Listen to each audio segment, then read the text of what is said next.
Annyeonghaseyo, 반갑습니다. Okay, so welcome po guys. Andito po tayo sa labas ng company namin. Yan po yung company namin guys. Di ba ang ganda?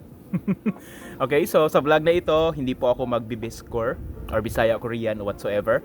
Medyo seryoso po yung content natin ngayon kasi I'm going to answer one of the questions ng subscriber ng Topic Gallery YouTube channel. Tanong ni Ma'am Mary Joyce, which is very interesting na topic naman kasi as a Korean language instructor, I'm also very serious with this. Okay? So kaya sasagutin ko siya guys sa video na ito. So sir, I'm a Korean trainer din po online. Okay? And I have already TM1 certificate from TESDA and a basic Korean language training certificate. As of now, I'm willing to take topic exam to get a certificate po. Mas okay po ba na merong topic certificate, sir? Of course, no, mas okay siya. Okay? Pero let's differentiate the certificate that you have mentioned sa comment na ito. So first, let's talk about the TM1 certificate or the Trainer's Methodology 1. So, any TESDA trainer is required to have TM1. Example, yung gusto mong ituro is welding in situ or automotive in situ. So, dapat meron kang TM1. No? So, yan yung po yung pagkakaalam ko. And it does not mean na kapag meron kang TM1, magaling ka na mag-Korean. Okay? So, meron kasing mga misconception eh. Okay? So, it's a basic requirement that a TESDA trainer should have. Kumbaga, lahat ng trainer ng TESDA merong TM1.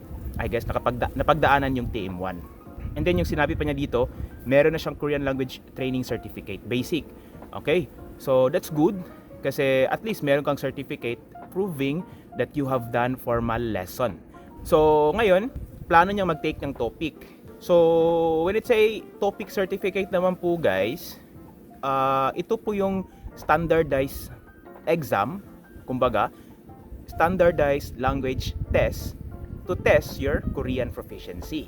And it is administered by the National Institute for International Education.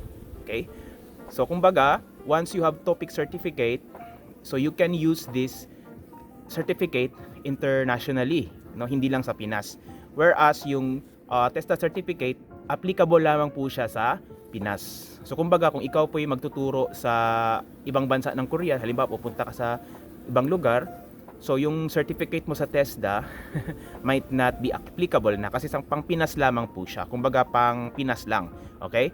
And talking about the topic certificate is internationally accepted po siya. So therefore, Ma'am Mary Joyce, for me, it's better to get topic certificate. Kumbaga, ito nga po talaga yung test kung saan matitest yung Korean language proficiency ninyo sa reading, writing, listening, and even the speaking. Kasi may speaking na rin po yung topic test.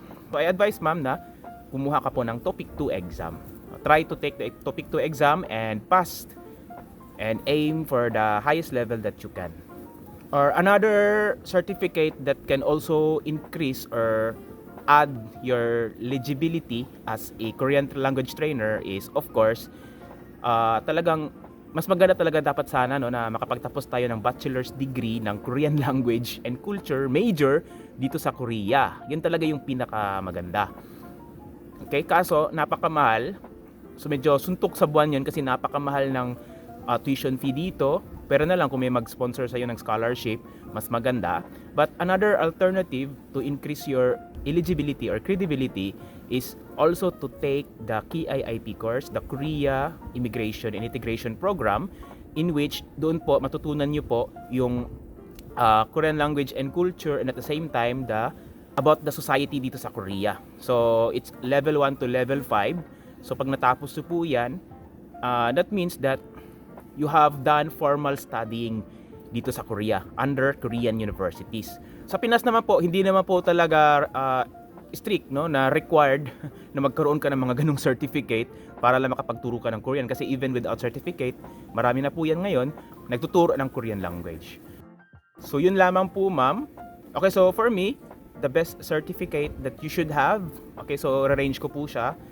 The number 1 talaga is kung meron kang bachelor's degree major in Korean language.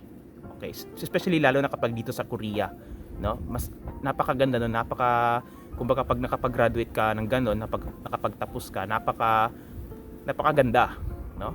Napakagandang kumbaga experience na pwede mong ma-share sa iba. Another one is the TOPIK certificate and the KIIP. Kasi all of them are internationally accepted. Okay, not just even in the Philippines but also in other parts of the world accepted po siya. Okay? Kasi international test po 'yon, no? And third is yung sinasabi ninyo na certificate from the school where you are coming from, especially from TESDA, ganon.